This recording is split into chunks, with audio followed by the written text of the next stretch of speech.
আজকে বলেছিলেন পূর্ণিমা আর অমাবস্যার ব্যাপারে বুঝাবেন। হ্যাঁ, আমাদের পৃথিবী সূর্যের চারিদিকে ঘুরতে থাকে, আর চাঁদ পৃথিবীর চারপাশে। চাঁদ পৃথিবীর চারিদিকে একটা কক্ষে আবর্তন করছে। যখন চাঁদ এরকম আবর্তন করতে করতে পৃথিবী সূর্যের যে পাশে অবস্থিত ঠিক তার উল্টো পাশে চাঁদ অবস্থান করে, তখন কি হয়? তখন পৃথিবী থেকে দৃশ্যমান চাঁদ এই সময় সূর্য দ্বারা পূর্ণ গোলাকার চাকতির মতো দেখায়। হ্যাঁ, সেই অবস্থাকেই বলা হয় পূর্ণিমা। আর অমাবস্যা কি? আর যখন চাঁদ আবর্তন করতে করতে পৃথিবী ও সূর্যের মাঝখানে এসে পড়ে, তখন চাঁদের অন্ধকার দিকটা আমাদের চোখে পড়ে, তখনই অমাবস্যা ঘটে। পণ্ডিত মশাই, এবার আমাদের বুঝিয়ে বলুন তো চন্দ্রগ্রহণ কাকে বলে? এটা পরের দিন বোঝাবো, আজ তোদের ছুটি, আমাকেও রাজসভায় যেতে হবে। ঠিক আছে, সে না হয় যান, কিন্তু একটা সহজ প্রশ্ন জিজ্ঞেস করব, কিছু মনে করবেন না তো? কি প্রশ্ন? আমাদের পাঠশালা থেকে চাঁদ বেশি কাছে না রাজসভা? রাজসভা।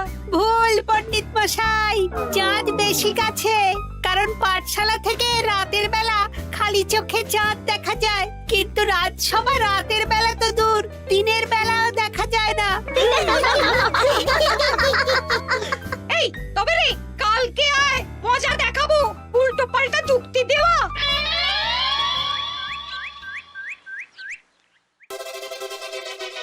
মহারাজ, আপনার হাতে এত বড় ফর্দ, রাজবাড়িতে কি সামনে কোনো উৎসব অনুষ্ঠান আছে নাকি? খাওয়া দাওয়ার ব্যাপার আছে? না, গোপালের শুধু খাই খাই, এত বড় জীব যে কোণের মাথা থেকে দেখা যায়। আর আপনার কুকীর্তির কথা তো দেশের শেষ প্রান্ত থেকে শোনা যায়। চুপ! রাজসভাটাকে একেবারে চিংড়ির হাট বানিয়েছে। হাট না মহারাজ, খেলার মাঠ বানিয়ে দিয়েছি। তোমাকে বেশি কথা বলতে বলিনি। মহারাজ, আপনি ওই ফর্দের ব্যাপারে বলুন না। হ্যাঁ, সেই ভালো। শোনো, আমাদের রাজ্যের বেশ কয়েকটা জায়গার অবস্থা খুব খারাপ, তাই সেসব জায়গায় উন্নয়ন করা দরকার। আপনি আমাকে দায়িত্ব দিন। বেশ, শোনো তাহলে, আমাদের রাজ্যে যে পাঠশালা আছে সেটার অবস্থা বড়ই খারাপ। চাল ফুটো হয়ে গেছে, এখন একটু হাওয়া দিলেই গাছের পাতা পড়ে। কদিন পরেই ঝড় বৃষ্টি হবে, তখন জলও পড়বে। সারানো হবে, আমার চেনা ভালো ঘরামি আছে। উত্তরে যে বড় স্নানের পুকুরটা আছে সেটার জল ময়লা হয়ে গেছে, ওই পুকুর সংস্কার করতে হবে। হয়ে যাবে। আমার কাছে খবর এসেছে দক্ষিণ পশ্চিম গ্রামের রাস্তা খুবই খারাপ, যখন তখন গরুর গাড়ির চাকা ভাঙছে। তাও হয়ে যাবে, আপনি শুধু আমাকে মোহর দেবেন আর আমি সব কাজ সামলে দেব। বেশ,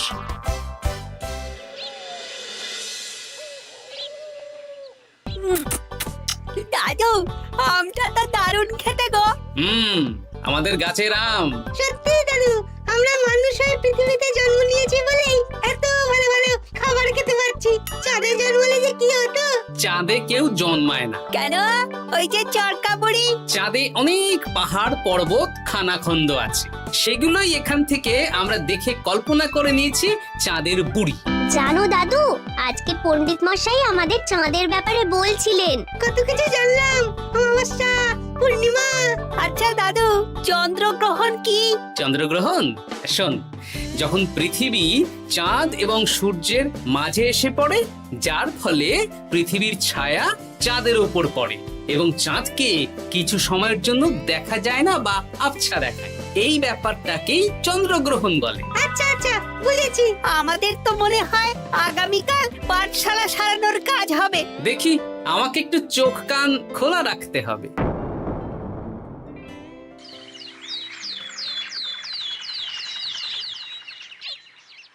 কি মন্ত্রী মশাই, কখন কাজ শুরু করব? আরে দাঁড়াও, এই চলে এলো বলে। আমাকে তো যা করার আজকের মধ্যেই করে দিতে হবে। মহারাজের হুকুম, পাঠশালা একদিনের বেশি বন্ধ রাখা যাবে না। আরে না না, পাঠশালা কালকেই খুলে যাবে, শিশুরাই তো আমাদের ভবিষ্যৎ।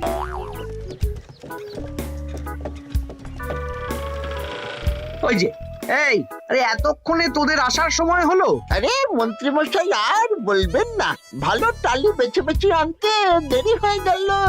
ভালো টালি এনেছিস মানে? মানে 1 নম্বর টালি। হ্যাঁ, 10-20 বছরেও কিচ্ছু হবে না, শক্ত পোক্ত আর একেবারে মজবুত। দেখি দেখি এবার কাজ শুরু করি। পাঠশালার চালের অনেক কটা টালি ভেঙে ফুটি ফাটা অবস্থা। আরে দাঁড়াও দাঁড়াও দাঁড়াও দাঁড়াও, এই বটা ঘটা, তোদের কোনো জ্ঞানগম্যি নেই নাকি? এই দামি টালিতে কাজ করলে আমাদের ট্যাঁকে কিছু থাকবে? তাহলে এখন কি করব? যা এক্ষুনি যা, সবচেয়ে কমা টালি নিয়ে আয়। আর ঘরামি ভাইয়া, তুমি চিন্তা করো না, তুমিও লাভের ভাগ পাবে, বুঝলে? লাভের গুড় কোন পিঁপড়ে খাবে মন্ত্রী মশাই? ব্যাস হয়ে গেল। তোমাকে আমি পাকামো করতে বলেছি, পাঠশালার এখানে এসেছো কেন? কাজ কেমন হচ্ছে সেটাই তো দেখতে এলাম। সব জায়গায় তো মহারাজ আর নিজে যাবেন না, তাই আমি ওনার প্রতিনিধি হয়ে চলে এলাম। তোমাকে মহারাজ এই দায়িত্ব দিয়েছেন? না, তা দেননি, তবে দায়িত্বশীল নাগরিক হিসেবে আমার মনে হলো তাই এলাম। হাজার হোক এই পাঠশালায় আমার নাতি নাতনিগুলো পড়ে, নাতিদের কথা তো দাদুকে ভাবতেই হবে। সে তো নিশ্চয়ই। তাহলে তুমি চটপট কাজ শুরু করে দাও। আরে হাঁ করে দাঁড়িয়ে দেখছো কি? কাজ শুরু করো। আমাকে আরো দুটো টালি দিন তো। এই কটা কটা, তোরা ওনার হাতে হাতে সহযোগিতা কর। করছি করছি।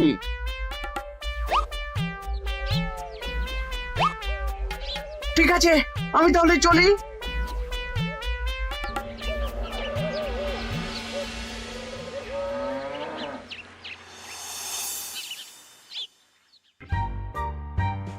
ওগো, আর কতক্ষণ তোমার মাথার উপরে বরফ ধরে থাকবো? যতক্ষণ না আমার মাথাটা ঠান্ডা হয়। আমার হাতে এবার ব্যথা করছে তো, এতক্ষণ ধরে বরফ ধরে আছে। তাহলে কি আর করবে, ছেড়ে দাও। দেখি একটা জব্বর পরিকল্পনা করতে হবে। কি পরিকল্পনা গো? এই যে গোপাল যাতে আমার সব কাজে নজরদারি না করতে পারে, সেটারই ব্যবস্থা করতে হবে। আচ্ছা তাই করো।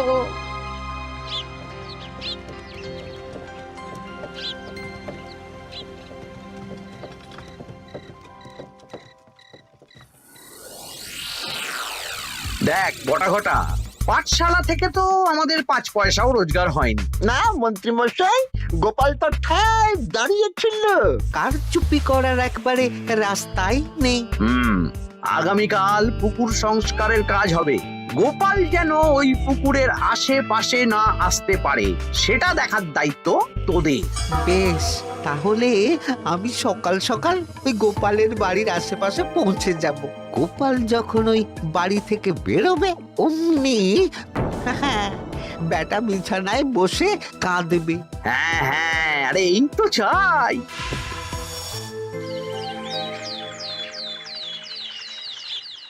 ওটা সংস্কারের দায়িত্ব তো মন্ত্রী মশাইকে দিয়েছেন মহারাজ। তুমি আগ বাড়িয়ে যাচ্ছ কেন? আমি না গেলেই আবার 2 নম্বরে শুরু করে দেবে। মহারাজ তো আর পাড়া ঘুরে দেখতে যাবেন না কোথায় কি হচ্ছে না হচ্ছে।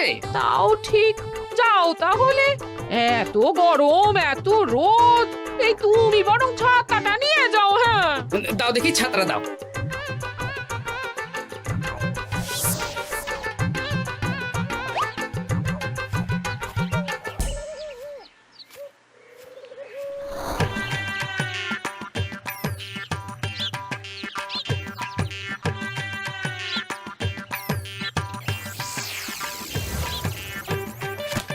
এই কে রে?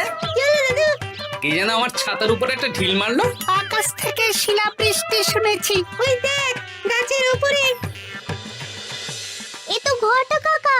এই ঘটা না, না না গোপাল দাদা না। তবে রে দাঁড়া, গাছের নিচে অনেক পাখিতে খাওয়া আম পড়ে আছে। বাচ্চাগণ, এগুলো তোলো আর আক্রমণ। ওরে বাবা রে, ওরে বাবা রে। তোরা এক কাজ কর, ঘটা নামলে ওকে এখানেই গাছের সাথে বেঁধে রাখ। দরকার হলে বড়দেরকেও ডেকে নে। আচ্ছা দাদু। আমি ওদিকে চললাম। আর হ্যাঁ, এই ঘটাকে যদি কেউ বাঁচাতে আসে তাহলে তাকেও। বাবা রে, ওরে বাবা রে।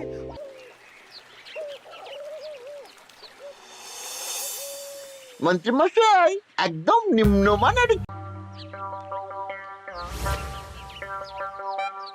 আবার 2 নম্বরই শুরু করে দিয়েছেন। কি গোপাল, তুমি এখানে কি করে এলে? ভগবান পাশে থাকলে আপনার মতন ভূতেরা আমার কি ক্ষতি করবে? আমি আবার কি ক্ষতি করলাম? আপনার মদতেই তো হচ্ছিল, তবে যে ক্ষতি করতে চেয়েছিল সে এখন খুব একটা ভালো অবস্থায় নেই। কি হয়েছে ঘটাৎ? দেখেই আয়, আমি বরং দোকান থেকে ভালো মানের ওই চুন আর ফটকিরি নিয়ে আসি, কেমন? ওরে বটা, যা যা দেখে আয়। আমাকে ছেড়ে দিন না, আমি তো কিছু করিনি, শুধু একটা ঢিল ছুঁড়েছি, তাতে তো গোপালের কিছু হয়নি। যদি গোপাল দাদার বড় কোনো ক্ষতি হতো তাহলে কি হতো? এটা কি হচ্ছে? তোমরা ঘটাকে বেঁধে রেখেছো কেন? এই ধরো ধরো ধরো, গোপাল দাদু বলেছে ঘটা কাকাকে যে ছাড়াতে আসবে তাকে বেঁধে রাখতে। আমাকে ছেড়ে দাও। আমি তো কিছু করিনি, আমাকে ছাড়ো, আমাকে ছেড়ে দাও। চুপ, তোরা সবাই এই কর্মকাণ্ডে জড়িয়ে আছিস, কোনো ছাড় পাবি না।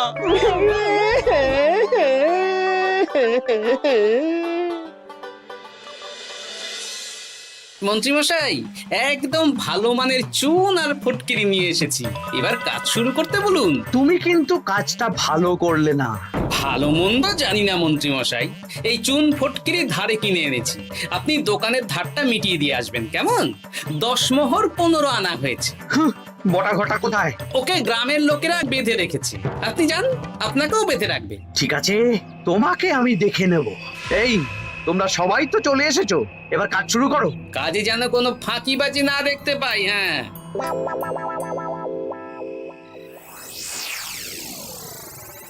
একটা কানা করিও গোপাল লাভ রাখতে দেবে না মনে হচ্ছে।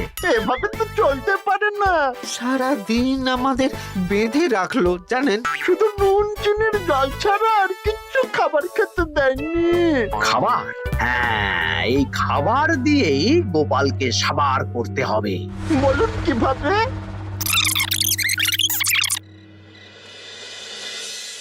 শুরু করুন।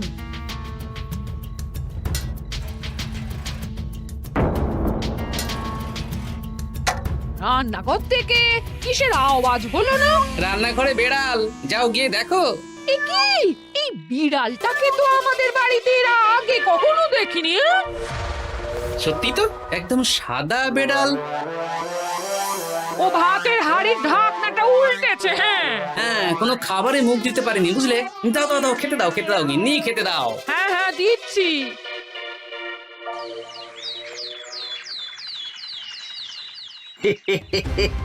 আজ আর কোনো বাধা নেই। গোপালকে যা ওষুধ দিয়েছি, বেটা এখন 2 দিন ঘরে বাইরে করবে। আর সেই পথে দক্ষিণ পশ্চিম গ্রামের রাস্তাটায় কমা জিনিস দিয়ে কাজ করানো হয়ে যাবে। ঠিক বলেছিস, আমার কাজে বাধা দেওয়া, হ্যাঁ? ও গিন্নি, গিন্নি গো, কাল রাত থেকে তো 10-12 বার হয়ে গেল। তুমি তো 10-12 বার, আমি তো 15 বার গেছি। বৈদ্যমশাইকে খবর দিয়েছো? হ্যাঁ, উনি আসছেন একটু পরেই। হ্যাঁ,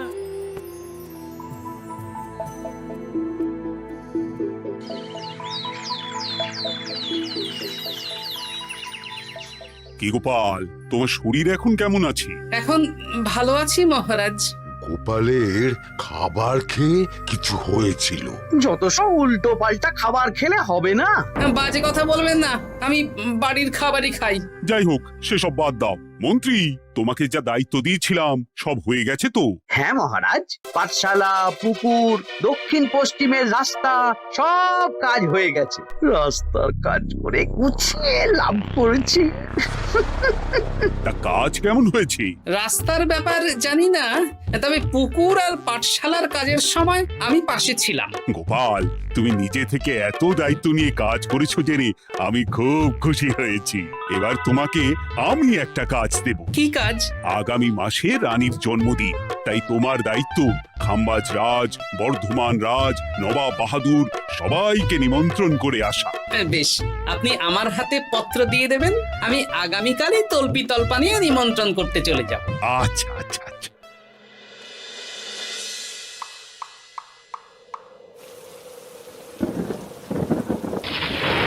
এই তো তো ঝড় বৃষ্টি শুরু হয়ে গেল, এর মধ্যে তুমি ভিন রাজ্যে রাজ্যে কি করে ঘুরতে যাবে? কেন গরুর গাড়ি করে? রাজবাড়ির খরচা। আমি তো শুধু আরাম করে বসে যাব, ওখানে গিয়ে খাবো, নিমন্ত্রণ করব আর চলে আসব। বৃষ্টি বাদলার দিন, সাবধানে যেও। হ্যাঁ হ্যাঁ, এ তো কাল বৈশাখী ঝড়। আশা করি কাল সকালে বৃষ্টি হবে না। সকাল সকালে রওনা দেবো, বুঝলে?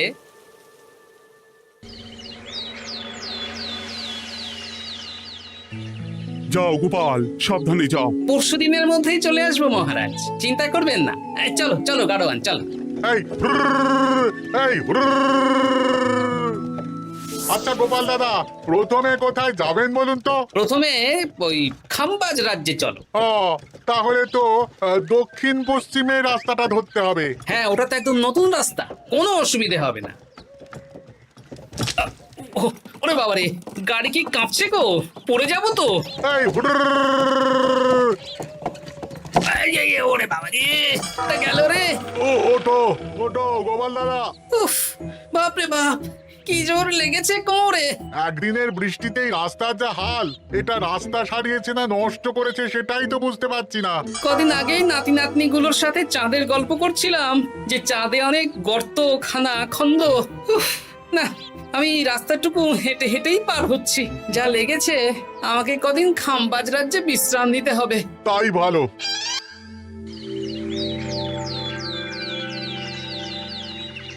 এ কি, দুদিন হয়ে গেল গোপাল এখনো এলো না। দেখুন গোপাল যা পেটু। মন্ত্রী মশাই, আপনার সব সময় কি গোপালের বিরুদ্ধেই বলতে হবে? তুমি গোপালের হয়ে বেশি বলতে এসো না। শুনেছি আপনি নাকি ওই পাঠশালা পুকুর সংস্কারে কমা জিনিস ব্যবহার করতে গিয়েছিলেন, আর গোপাল ধরে ফেলেছে, তাই আপনার রাগ। বাজে কথা বলো না, ওসব শোনা কথায় কান না দেওয়াই উচিত।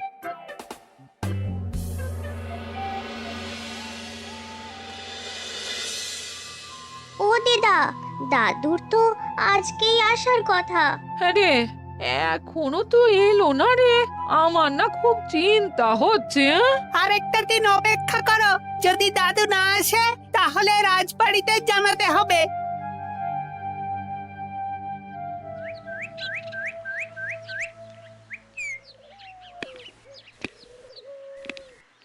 মহারাজ, এসে গেছি। এ কি গোপাল, এত দেরি হলো কেন? পুরো একদিন দেরি। এই একটু চাঁদ থেকে ঘুরে এলাম। কি যা তা কথা বলছো? সত্যি মহারাজ, আপনি বললে আপনাকেও নিয়ে যেতে পারি। চাঁদে? হ্যাঁ মহারাজ, চাঁদে। আপনার নামে চাঁদ আছে, কিন্তু কোনোদিন চাঁদে যাওয়ার সৌভাগ্য হয়নি।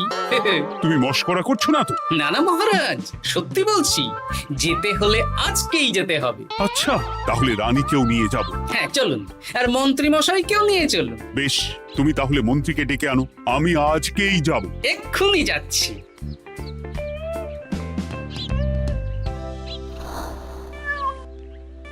আরে আরে, এটা তো সেই বেড়াল। তাহলে সেদিন রাতে এই বেড়ালকে মন্ত্রী মশাই রান্নাঘরে, তার মানে আমার আর গিন্নির পেট খারাপ, মন্ত্রী মশাইয়ের কীর্তি। আচ্ছা গিন্নিমা, এটা আপনাদের বেড়াল? কেন? মহারাজ বেড়ালের মালিককে এক্ষুনি ডাকছেন। ওই তো শুনছো, মহারাজ তোমাকে ডাকছেন। আসছি আসছি। চলুন, এক্ষুনি মহারাজ ডাকছেন। কি, গোপাল আমাদের চাঁদে নিয়ে যাবে? হ্যাঁ, আর একটাই শর্ত, যে আমি গাড়ি চালাবো আর আপনাদের চাঁদ অবধি চোখ বন্ধ করে রাখতে হবে। এ কেমন কথা? চাঁদে কিভাবে যাচ্ছি সেটা দেখবো না? না, তাহলে নিয়ে যেতে পারবো না। বেশ বেশ, তোমার কথা মতো চোখ বন্ধ করে যাব, কালো পট্টি বেঁধে নেব। তাহলে চলুন, যাত্রা শুরু হোক। এ কি, গরুর গাড়ি করে যাব? আগে উঠুন না।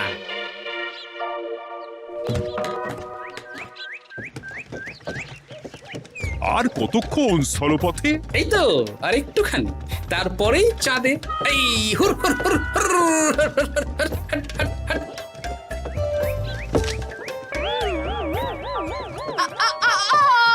ওরে বাবা গো, মা গো! ওরে বাবারে! ওরে বাবারে, কি লেগেছে রে? ওরে বাবারে! এই দেখুন মহারাজ, রানীমা, চাঁদ। উফ, ফাজলামো করছো? এই ভাঙাচোরা রাস্তায় নিয়ে এসে বলছো চাঁদ? হ্যাঁ মহারাজ, চাঁদেও তো অনেক খানা খন্দ, ভাঙা চোরা চারিদিক। দেখুন। তোমাকে না আমি মেরে ফেলবো এই মস্করা করার জন্য। মারতে হলে মন্ত্রীকে মারুন মহারাজ, কারণ উনি এই রাস্তা কদিন আগে দায়িত্ব নিয়ে সারিয়েছেন। এটা দক্ষিণ পশ্চিমের রাস্তা, একদিনের বৃষ্টিতে এই হাল হয়ে গেছে। মন্ত্রী, তোমাকে আমি ছাড়বো না। মন্ত্রী মশাইয়ের এই কাজটা আমি নিজে দাঁড়িয়ে দেখতে পারিনি, তাই পুরো গোজামিল দিয়েছে। কদিন আগে আমি খাম্বাজ রাজ্যে যাওয়ার সময় উল্টে যাই, তাই ভাবলাম আপনাদেরও চোখ খুলে দিই আর কি। মন্ত্রী মশাইকে এক্ষুনি কারাগারে পাঠানোর ব্যবস্থা করো। ভুল হয়ে গেছে, ক্ষমা করুন মহারাজ।